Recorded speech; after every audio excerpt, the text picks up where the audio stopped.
জঙ্গলে যদি আপনি কোনো বিষাক্ত সাপ দেখেন তাহলে কি করবেন? আপনি তখনই তার থেকে দূরে পালাতে চেষ্টা করবেন। আর এটা কেন করবেন? নিজের রক্ষার্থে। এই কথা আমি নয় মেনে নিলাম, কিন্তু নিজের জীবনে এটা করেন না কেন? আপনি যেখানেই যান, যে স্থানেই যান না কেন, প্রত্যেক সময় প্রত্যেক মুহূর্তে এমন বিষাক্ত সাপ আপনি অবশ্যই খুঁজে পাবেন। আর সেই সাপ নয় যাদের আপনি বনে খুঁজে পাবেন, এরা হলো সেই সাপ যা আপনাকে পাপ করতে বাধ্য করবে। আপনার অন্তরের বাসনা, ক্রোধ, অহংকার, লোভ, ঈর্ষা এদের বৃদ্ধি ঘটাবে।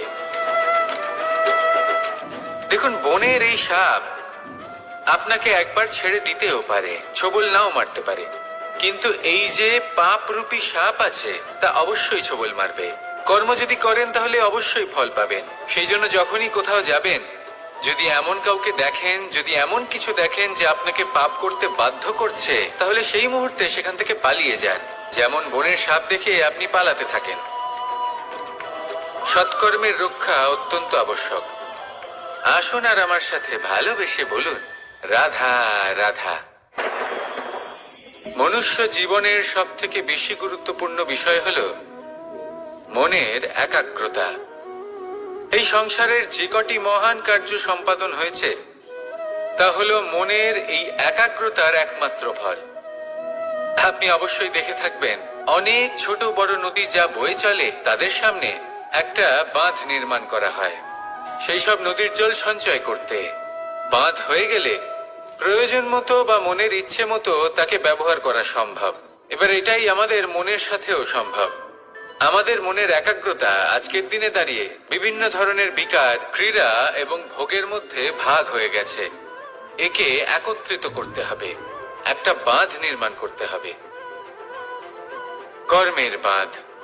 আপনাকে শুধু এটাই করতে হবে, যেটা উচিত কর্ম সেটাই করুন, যেটা অনুচিত কর্ম সেটা করা থেকে নিজেকে বিরত রাখুন। ব্যাস, এই কাজটাই আপনি করতে থাকুন, করতে থাকুন। মনের মধ্যে একাগ্রতার বাঁধ নির্মাণ করুন।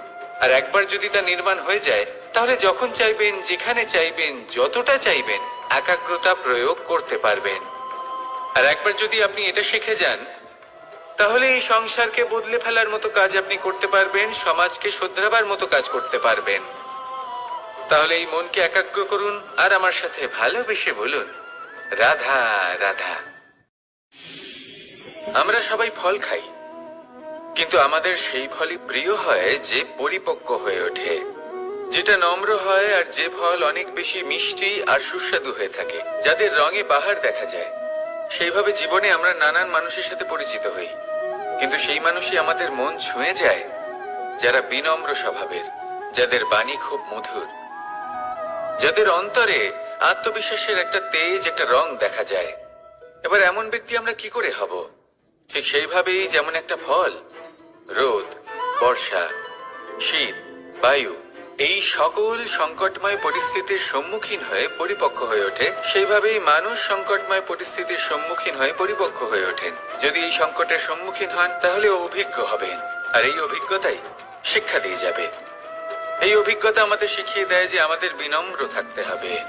অহংকার করে কোনো লাভ নেই। মধুর বাণীর যে কি মূল্য তা আমরা শিখতে পারি। এই অভিজ্ঞতাই আমাদের বুঝিয়ে দেয় যে উচিত অনুচিত কোনটা, আমাদের দৃষ্টিভঙ্গি তৈরি করে, আর এই দৃষ্টিভঙ্গি দ্বারা আত্মবিশ্বাস জাগ্রত হয়।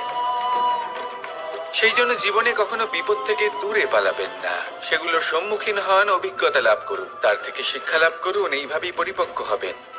আসুন আমার সাথে ভালোবেসে বলুন, রাধা রাধা। ধন সঞ্চয় করা সম্ভব, আর সেই জন্য ধন সব থেকে বেশি মূল্যবান সম্পত্তি নয়। এবার আপনি বলবেন, এ আমি কি বলছি? এই ধন খুব মূল্যবান, আমরা সকলে অর্জন করতে ব্যস্ত। সেটা এই কারণে, কারণ আপনারা জানেন না এই সংসারের সব থেকে বেশি মূল্যবান সম্পত্তি কি। এ হলো সেই সম্পত্তি যা কখনো সঞ্চয় করা সম্ভব নয়। আপনার কাছে যতই ধন থাকুক তা দিয়ে আপনি স্বাস্থ্য লাভ করতে পারেন, বাড়ি কিনতে পারেন, আদি ইত্যাদি, কিন্তু আপনি যতই ধনী হন না কেন, ফেলে আসা দিনের একটা মুহূর্ত আপনি লাভ করতে পারবেন না। এই একটা মুহূর্ত, এই সময়, এটাই হলো সংসারের সব থেকে মূল্যবান সম্পত্তি। একবার চলে গেলে তা কখনোই ফিরে আসে না।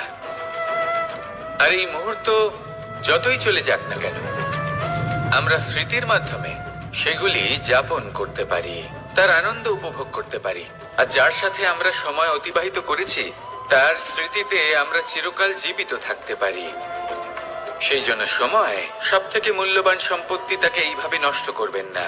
প্রত্যেকটা মুহূর্ত উপভোগ করুন, আনন্দ করুন, আর ভালোবেসে বলুন রাধা রাধা। কনক, কি সুন্দর একটা শব্দ।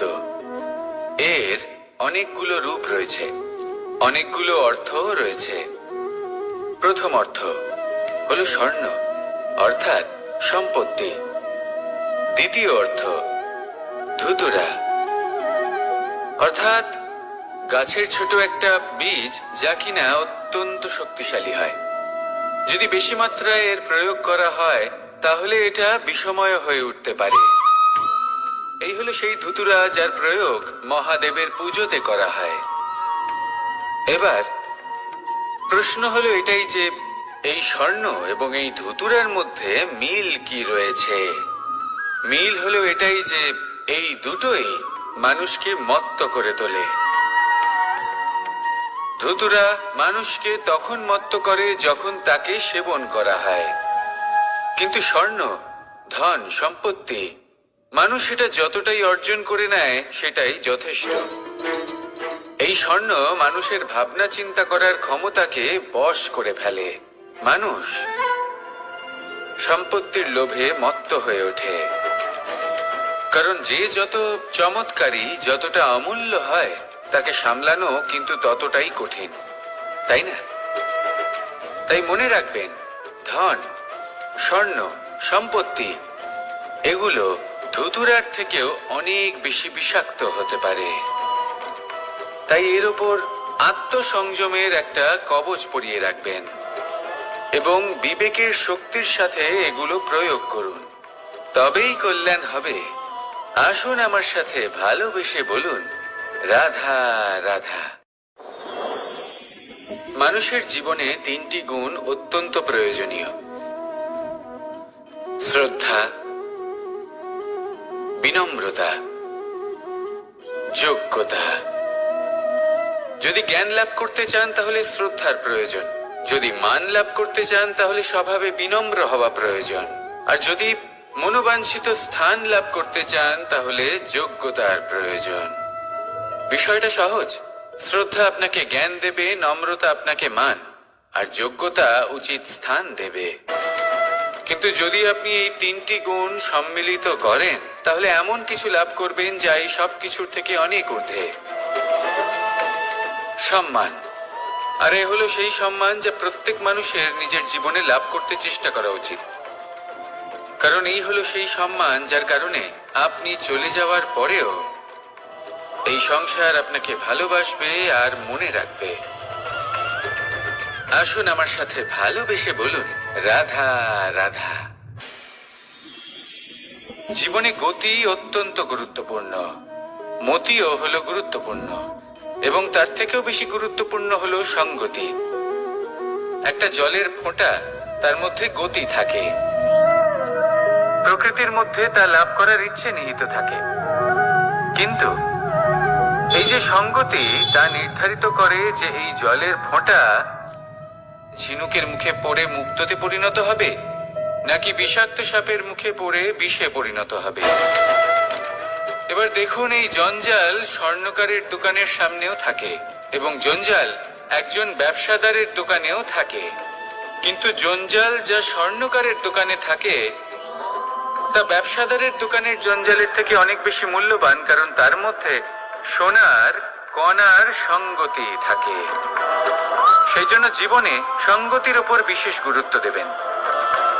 যেমন সঙ্গতি তেমনই আপনি হবেন। আসুন আমার সাথে ভালোবেসে বলুন রাধা রাধা। প্রত্যেক প্রাণী ভালোভাবে জীবন যাপন করতে চান, এটা তাদের স্বভাবে আছে এবং ভাবাটা অনুচিত নয়। কিন্তু একটা ভালো জীবনের গুরুত্বপূর্ণ অংশ কোনটা? বসবাসের স্থান। সেই স্থান যেখানে আমরা জীবন অতিবাহিত করি। এবার মানুষ ভাবতে পারেন যে একটা ভালো বাসস্থানের অর্থ কি। সেই স্থান যেখানে সহজে জল পাওয়া যায়, যেখানে শুদ্ধ বায়ু পাওয়া যায়, যেখানে আনাজ উৎপন্ন হয়। এটা জীবনযাপনের জন্য পর্যাপ্ত বটে, কিন্তু ভালো জীবনযাপনের জন্য আরো একটা কথা আপনাকে বুঝতে হবে।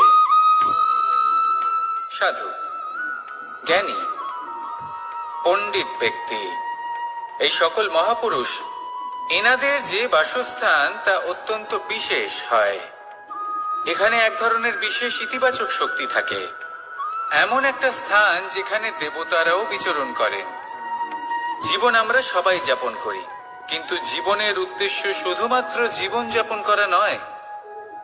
জীবনের উদ্দেশ্য হলো মুক্তি লাভ করা। আর এই সকল সাধু, জ্ঞানী, পণ্ডিত ব্যক্তি, এই সকল মহাপুরুষ আপনাকে মুক্তির পথে নিয়ে যেতে পারেন। কারণ এরা হলেন সেই মহাপুরুষ যারা নিজেদের অন্তরের বিকার, অহংকার, ক্রোধ, বিদ্বেষ, এই সকল দোষগুলিকে ত্যাগ করেছেন, এদের ওপর বিজয় লাভ করেছেন। এমনই একজন ব্যক্তি আপনাকে মুক্তির পথে নিয়ে যেতে পারে। প্রয়োজন হলো শুধুই এনাদের চিনতে পারা, এদের কথা বুঝতে পারা এবং এদের দেখানো পথে চলা। যদি আপনি এটা করতে পারেন, তাহলে এই মন প্রফুল্ল হয়ে বলবে, রাধা রাধা। আমি এখানে একা এই বনে বসে আছি, বাঁশি বাজাচ্ছি। কার জন্য? কে আছেন এখানে? কেউ নেই। আমার প্রজা, আমার রাজ্য, আমার পরিবার আমার থেকে অনেক দূরে আছেন। আমি এখানে একা এই বনে বসে এই আকাশের এই রঙের, গাছের এই সব ফলের, মাটির সুবাসের আনন্দ উপভোগ করছি। কেন? আমি হলাম দ্বারকাধীশ। এমন কি রাজকীয় বা ভৌতিক সুখ রয়েছে যে আমি ওখানে পেতে পারি না? সবকিছুই পেতে পারি, তাও এখানে বনে একা বসে আছি। কোন সুখ খুঁজে চলেছি? একা থাকার সুখ। আমরা প্রত্যেকদিন অনেক মানুষের সাথে, চিন্তাধারার সাথে, কর্মের সাথে, পরিস্থিতির সাথে, সুখ দুঃখের দ্বারা বেষ্টিত থাকি। জীবনের এই চক্রে আমরা জড়িয়ে পড়তে থাকি। যতই আমরা এই সমস্যার সমাধান করি, আমরা ততই এতে জড়িয়ে পড়ি। আমরা এতটাই জড়িয়ে পড়ি যে যখন আমরা আয়নায় নিজেদের দেখি, তখন আমরা নিজেদের চিনতেই পারি না। এমন মনে হয় যেন আমরা নিজেদের হারিয়ে ফেলেছি। সেই জন্য প্রত্যেক দিন আপনি কিছু সময় নিজের সাথে কাটান একান্তে। এটা অত্যন্ত আবশ্যক। নিজের অস্তিত্বের গভীরে গিয়ে দেখতে শিখুন, নিজেকে বুঝুন। অদ্ভুত শান্তির অনুভূতি হবে। যেমন এই বায়ু, এই বৃক্ষ, এই পুষ্প, এই নিসর্গ, এদের মতো আপনিও কখনো একলা হতে শিখুন। কখনো নিসর্গের একটা অংশ হয়ে দেখুন। এই মন প্রসন্ন হয়ে বলবে, রাধা রাধা। ওমা, এ কি? আমি কখন থেকে এখানে অপেক্ষা করছি, হাত পেতে দাঁড়িয়ে রয়েছি যাতে একটা ফল আমার হাতে এসে পড়ে এবং সেটা আমি খেতে পারি। কখন থেকে অপেক্ষা করছি, কিন্তু সেটা হচ্ছেই না। এবার আপনি বলবেন যে এসব কি বলছি, এই কি অদ্ভুত কথা বলছি। যদি ফল খেতে হয় তাহলে আমাকে বৃক্ষে চড়তে হবে, ফলের কাছে পৌঁছতে হবে, তবেই তো ফল পাবো। এবারে এটা অত্যন্ত সহজ ব্যাপার, কিন্তু এই বিষয়টা আপনি নিজের জীবনের প্রসঙ্গে ভেবে দেখুন। লক্ষ্য কোথায় আছে আপনি জানেন, সেই লক্ষ্যে পৌঁছানোর পথ কি সেটাও আপনি জানেন, সেই পথে চলার ক্ষমতাও আপনার রয়েছে, কিন্তু তাও আপনি নিজের লক্ষ্য লাভ করতে পারছেন না। কেন? কারণ আপনি অপেক্ষা করছেন যে লক্ষ্য আপনার সামনে চলে আসবে, কিন্তু তা হয় না। লক্ষ্য সে যাই হোক না কেন, ধন হোক, প্রেম হোক, কোনো সম্মান হোক বা মোক্ষ হোক, যদি আপনি তার দিকে অগ্রসর না হন, তাহলে ফল প্রাপ্তি অসম্ভব ব্যাপার। তা কোনোদিনই হবে না। সেই জন্য আপনার চোখের সামনে আপনি যদি নিজের লক্ষ্যকে দেখতে পান, তাহলে উঠুন এবং সেই দিকে অগ্রসর হতে শুরু করুন। নিজের অন্তরের সকল অশুভ গুণ দূর করুন, অলসতা ত্যাগ করুন, অজ্ঞানতা ত্যাগ করে দিন এবং চলতে থাকুন। অবশ্যই মনোবাঞ্ছিত ফল লাভ করতে পারবেন। মনে রাখবেন, চলতে থাকলে তবেই লক্ষ্য প্রাপ্তি হবে। অপেক্ষার দ্বারা শুধুমাত্র মৃত্যু লাভ হবে। আসুন আমার সাথে ভালোবেসে বলুন, রাধা রাধা। আমি দ্বারকাধীশ এবং আমার সভাতে বিভিন্ন সময় বিভিন্ন ধরনের মানুষ আসেন, নিজেদের দাবি নিয়ে, নিজেদের ইচ্ছে নিয়ে। কখনো কেউ ভোজন চান, আবার কখনো কেউ ওষুধ। কখনো কেউ বস্তু চান, কেউ আবার চান বস্ত্র। কারোর জ্ঞান চাই, কারোর ধন চাই, আবার কারোর বাসস্থান। অনেক সময় আমি এই অনুরোধ, এই ইচ্ছে পূর্ণ করি না। এবার আপনি এটা ভাবতেই পারেন যে কৃষ্ণ তো তাহলে লোভী, ওর কাছে তো সবকিছুই রয়েছে, তারপরেও সে নিজের প্রজার ইচ্ছে পূর্ণ করে না, তাদের সমস্যাগুলি বুঝতে পারে না, তাদের সুখ স্বাচ্ছন্দ্য প্রদান করে না। আসল সত্য হলো এটাই যে কোনো সবল ব্যক্তি, যে কোনো গৃহস্থ ব্যক্তি যে কাজ করতে সক্ষম, তার পরিশ্রম দ্বারাই নিজের প্রয়োজনগুলি এবং ইচ্ছেগুলি পূরণ করা উচিত। এটা অত্যন্ত প্রয়োজনীয়। আর এগুলো তিনি করতে পারেন শিল্প, ব্যবসা, আচরণ অথবা জ্ঞানের ভিত্তিতে। এই পথে চলতে হবে, পরিশ্রম করতে হবে, তবেই সে কিছু অর্জন করতে পারবে। এবার এমন কোনো ব্যক্তি যার এই সব কিছুতে কোনো রুচি নেই, যে কিছুই করতে চায় না, সে কিছুই অর্জন করতে পারবে না। এবার এরকম কোনো ব্যক্তিকে যদি আমি কোনো বস্তু প্রদান করি, তাহলে কি হবে? সে পরাধীন হয়ে যাবে, আর সেটা উচিত হবে না। তাহলে কি করা উচিত? তাকে পথ দেখানো, তাকে বোঝাতে হবে যে কোন পথে চলে তুমি নিজের লক্ষ্য প্রাপ্ত করতে পারবে। শিল্প, জ্ঞান, আচরণ এবং ব্যবসা, এই পথে কিভাবে চলে সেটা শেখাতে হবে। আর আমি সেটাই করি। তার ফলে কি হয়? ব্যক্তি স্বাধীন হয়ে যায়। সংসারে সে যা চাইবে তাই প্রাপ্ত করতে পারবে, কখনো কারোর থেকে কিছু চাইবার প্রয়োজন পড়বেই না। এই কথাটা সবসময় মনে রাখবেন। যখনই দান করবেন তা ভাবনা চিন্তা করে এমন ভাবে দান করবেন যাতে সামনের ব্যক্তি স্বাধীন হতে পারে, পরাধীন নয়। আসুন আমার সাথে ভালোবেসে বলুন, রাধা রাধা। করতে শিখুন। পাণ্ডব, পাণ্ডবরা বন থেকে এসেছিলেন। ওনাদের কাছে না কোনো ধন ছিল, না কোনো সম্পদ, না বিদ্যা। নিজের পরিশ্রমের দ্বারা ওনারা বিদ্যা অর্জন করেছিলেন, আর তার দ্বারাই সম্পদ অর্জন করলেন আর ধনও অর্জন করলেন। এই পাণ্ডব ছিলেন অত্যন্ত কুশল এবং শক্তিশালী। যুধিষ্ঠির নিজের পরিশ্রম দ্বারা এমন জ্ঞান অর্জন করেছিলেন যে এই সংসার ওনাকে ধর্মরাজ যুধিষ্ঠির অভিহিত করেছিল। দেখতে গেলে পাণ্ডবদের কাছে সবকিছুই ছিল, কিন্তু যখন বিষয় এলো আরো ধন লাভ করার, তখন যুধিষ্ঠির, যিনি পাণ্ডবদের মধ্যে জ্যেষ্ঠ, তিনি সকল পাণ্ডবদের সাথে দ্যুতক্রীড়ায় অংশগ্রহণ করে ফেললেন। এর ফলে না শুধু ধনলক্ষ্মী, ধর্মলক্ষ্মী, বিবেক লক্ষ্মী কেউ হারালেন, আর শুধু তাই নয়, নিজের গৃহলক্ষ্মী দ্রৌপদীকেও হারিয়ে ফেললেন। এর কারণ কি? ভুলে গেলেন খুব সহজ একটা কথা। এই সংসারে সম্মান এবং সাফল্য দুটোই পরিশ্রমের দ্বারা লাভ করতে হয়, কিন্তু দ্যুতক্রীড়ার এই খেলা আমাদের ভাগ্যের উপর নির্ভরশীল। এই সংসারে দুটি পথ রয়েছে। একটা পথ যেখানে কর্ম এবং পরিশ্রমের দ্বারা আপনি নিজের পথ নিজেই রচনা করতে পারবেন, আর দ্বিতীয় পথ হলো যেখানে এই ভাগ্য এক মুহূর্তে আপনাকে শিখরেও পৌঁছে দিতে পারে, আবার ধূলিসাৎ করে দিতে পারে। আপনি কোন পথ বাছবেন সেই চয়ন আপনারই। আসুন আর আমার সাথে ভালোবেসে বলুন, রাধা রাধা। কোনো এক সময়ের ঘটনা এটা। মা এবং বাবা হাটে গিয়েছিলেন, তখন আমি আর দাদা গিয়েছিলাম গরু চড়াতে। আমরা বাড়ি ফিরে এলাম, আর মা সেই সময় একটা কাজ করতেন। যখনই হাটে যেতেন দরজা তালা বন্ধ করে যেতেন। উনি খুব ভালো করে জানতেন যে যদি ওনার এই মাখন চোর সঠিক সময়ে পৌঁছে যায়, তাহলে এক ফোঁটাও মাখন ওনার অবশিষ্ট থাকবে না। এবার ঘটনা কিছুটা এরকম হলো যে মা আর বাবা মাঝে মাঝে হাটে যেতেন, তাই মাঝে মাঝে এই দরজা তালা বন্ধ করতে হতো। যখন মা আর বাবা ফিরে এলেন তখন বাবা ভুলে গিয়েছিলেন যে এই চাবির গোছা থেকে ঠিক কোন চাবিটা দরজার তালা খোলার জন্য উপযোগী। উনি চেষ্টা করতে শুরু করে দিলেন।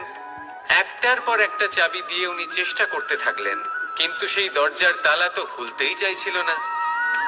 ওনার মাথা থেকে ঘাম পড়তে শুরু করলো। তখন মা বললেন যে তালা ভেঙে দেওয়া যাক। মা চলে গেলেন, আর বাবা বললেন না না দাঁড়াও, আর কিছু চাবি বাকি আছে, এটা হয়তো খুলতে পারবো। মা হাতুড়ি নিয়ে চলে এলেন সেই তালা ভাঙার জন্য, আর তখনই বাবা শেষ চাবিটা প্রয়োগ করলেন আর দরজার তালা খুলে গেল। যদি উনি চেষ্টা না করতেন তাহলে এই তালাটাও ভেঙে যেত আর চাবিটাও নষ্ট হয়ে যেত, ঠিক কিনা? এবার এই ঘটনাটা আমি দেখেছিলাম, আর আমার মনে হলো যে কখনো কখনো এই চাবির গোছার মধ্যে থেকে শেষ চাবিটাও কিন্তু জীবনের দরজা খুলে দিতে পারে। সেজন্য আপনি যদি জীবনে সাফল্য লাভ করতে চেষ্টা করেন, নিজের লক্ষ্যে পৌঁছতে চান, তাহলে হার মানবেন না। হয়তো দেখবেন আপনার পরবর্তী প্রচেষ্টা বা এই অন্তিম প্রচেষ্টা আপনাকে সাফল্যের পথে নিয়ে গেল। তাই নিরন্তর প্রচেষ্টা করতে থাকুন, জীবনে সাফল্য লাভ করুন। যজ্ঞের আগুনকে শুভ বলে মনে করা হয়, আর সেখানেই চিতার আগুনকে অশুভ মনে করা হয়। এমনটা কেন হয়? এখানে বিষয়টা হলো লক্ষ্য, বিচার এবং সঙ্গের। যখন আমরা যজ্ঞ করি তখন আমাদের লক্ষ্য কি হয়? পরিবেশকে আরো পবিত্র করে তোলা, ইতিবাচক করে তোলা। আমাদের লক্ষ্য শুভ হয়। তারপরে আসে বিচার। এই পরিস্থিতিতে সেই বিচার হলো অগ্নি। স্ফুলিঙ্গ থেকে তীব্র আকার ধারণ করে সমস্ত কাঠকে পুড়িয়ে দেয় এবং সুগন্ধ ছড়িয়ে দেয়। অর্থাৎ যদি আপনার লক্ষ্য শুভ হয় তাহলে তার নিজেই শুভ বিচারধারাকে আমন্ত্রণ জানায়। এই শুভ বিচার তখনই আসবে যখন আপনার সংকল্প শুভ হবে। অন্যদিকে হলো চিতার আগুন। এর লক্ষ্য কি? একটা দেহকে পরধামে পৌঁছে দেওয়া। সবার শেষে সবকিছু আপনার উপরে নির্ভরশীল যে আপনি কোনটা চয়ন করতে চান। আপনার লক্ষ্য যদি শুভ হয় তাহলে আপনার বিচার এবং সঙ্গতি আর তার পরিণাম সবই শুভ হবে। আসুন আর আমার সাথে ভালোবেসে বলুন, রাধা রাধা। এই সংসারের প্রত্যেক বস্তুর, প্রত্যেক পরিস্থিতির, প্রত্যেক আবেগের দুটি দিক আছে। এর মধ্যে পার্থক্য করা সম্ভব শুধুমাত্র দৃষ্টিভঙ্গির দ্বারা। যদি কোনো ব্যক্তি পর্বত শিখরে দাঁড়িয়ে থাকেন তাহলে উনি এটাই দেখতে পাবেন যে এই জলের ধারা সমুদ্রের দিকে বয়ে চলেছে। আরেক ব্যক্তি যিনি সমুদ্রের কাছে দাঁড়িয়ে আছেন তার এটাই মনে হবে যে এই জলের ধারা সমুদ্রের দিকে আসছে। এখানে বিষয়টা হলো দৃষ্টিভঙ্গির, আর এটাই সময়ের সাথেও হয়ে থাকে। অনেক সময় মানুষ চিন্তিত হয়ে পড়েন, ত্রস্ত হয়ে পড়েন যে তার কাছে হয়তো খুব কম সময় আছে, তাতে তিনি অনেক কিছুই করতে পারবেন না, আর একটু সময় থাকলে খুব ভালো হতো। তিনি এভাবেও ভাবতে পারেন যে অল্প হলেও সময় বাকি তো রয়েছে, অর্থাৎ যা অবশিষ্ট আছে তাকে সংরক্ষণও করা সম্ভব, তাতে জীবন যাপনও করা সম্ভব। আর এটা নির্ভর করছে আপনার উপর। তাই দৃষ্টিভঙ্গি ইতিবাচক রাখুন। জীবনে দুই ধরনের আবেগ রয়েছে যার কোনো মূল্য নেই। আমার কথার অর্থ এটা নয় যে এদের কোনো গুরুত্ব নেই, গুরুত্ব যথেষ্টই রয়েছে, শুধু এদের জন্য আপনাকে কোনো মূল্য দিতে হয় না। প্রথম আবেগ হলো আনন্দ, প্রসন্নতা। এটা আপনি যে কোনো জায়গায় খুঁজে পেতে পারেন যদি আপনি খুঁজে পেতে চান। আপনি কোনো পুষ্পের সৌন্দর্য দেখে প্রসন্ন হতে পারেন। বায়ুর কারণে যখন একটি বৃক্ষ শিহরিত হয় সেটা দেখে আপনি প্রসন্ন হতে পারেন। একটা ছোট্ট শিশুর কলরব শুনেও আপনি প্রসন্ন হতে পারেন। একটা ক্রন্দনরত বালককে হাসিয়ে আপনি প্রসন্ন হতে পারেন। সবকিছু আপনার উপর নির্ভরশীল। সেখানে আরেকটি আবেগ হলো দুশ্চিন্তা। মানুষ বড়ই দুশ্চিন্তা করতে থাকে। আজ আমি এই কাজ করেছি, সেই বিষয়ে চিন্তা। আজ আমি এই কাজ করতে পারিনি, সেই বিষয়ে চিন্তা। কাল আমাকে এই কাজ করতে হবে, সেই নিয়ে চিন্তা। আমি কি সেই কাজটা করতে পারবো, সেই বিষয়েও দুশ্চিন্তা। চিন্তা সর্বত্র রয়েছে, যার জন্য মূল্য দিতে হয় না। যত চান আপনি একত্রিত করতে পারেন। একটা গুরুত্বপূর্ণ কথা মনে রাখবেন, প্রসন্নতা জীবনের একটা নতুন সূত্রপাত।